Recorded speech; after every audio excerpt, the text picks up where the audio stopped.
കഴിഞ്ഞ ദിവസം എനിക്ക് കുറച്ച് വീഡിയോസ് അയച്ചു തന്നില്ലായിരുന്നോ? അത് കണ്ടിട്ടാ വിളിക്കുന്നത് കേട്ടോ.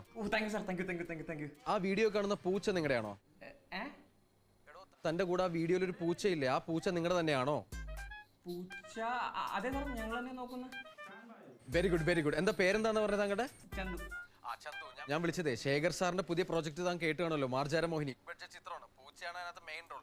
അതിനകത്തേക്ക് തന്റെ പൂച്ചയെ കാസ്റ്റ് ചെയ്യാനാണ് വിളിച്ചത്. ആ പൂച്ച ഇപ്പൊ അവിടെ ഉണ്ട്. സാറേ പൂച്ച ഇവിടെ ഉണ്ടായിരുന്നു, പക്ഷെ ഇപ്പൊ ഇവിടെ ഇല്ല. എടോ ആ പൂച്ച എവിടെ ഉണ്ടെങ്കിലും ഉടനെ എത്തിക്കണം. എടോ ഞാൻ ഉള്ള കാര്യം തുറന്നു പറയാം. എടോ പടം 95 ദിവസം ഷൂട്ട് ചെയ്ത് കഴിഞ്ഞതാണ്. ക്ലൈമാക്സ് വരെ ഷൂട്ട് ചെയ്ത് എത്തിയപ്പോഴത്തേക്ക് അഭിനയിച്ചുകൊണ്ടിരുന്ന പൂച്ച ഗർഭിണിയായി. എന്ത് ചെയ്യാൻ പറ്റും? മൃഗങ്ങളുടെ കാര്യമല്ലേ, കണ്ടിന്യൂറ്റി പ്രശ്നമാണ്. ഇനി ആ പൂച്ച വെച്ച് ഷൂട്ട് ചെയ്യാൻ പറ്റില്ല. ഇപ്പൊ ഷൂട്ട് മുടങ്ങി ലക്ഷങ്ങളുടെ നഷ്ടത്തിൽ നിൽക്കുക. ഒരു മിനിറ്റ് പറഞ്ഞോ. 5 എണ്ണം അല്ലേ?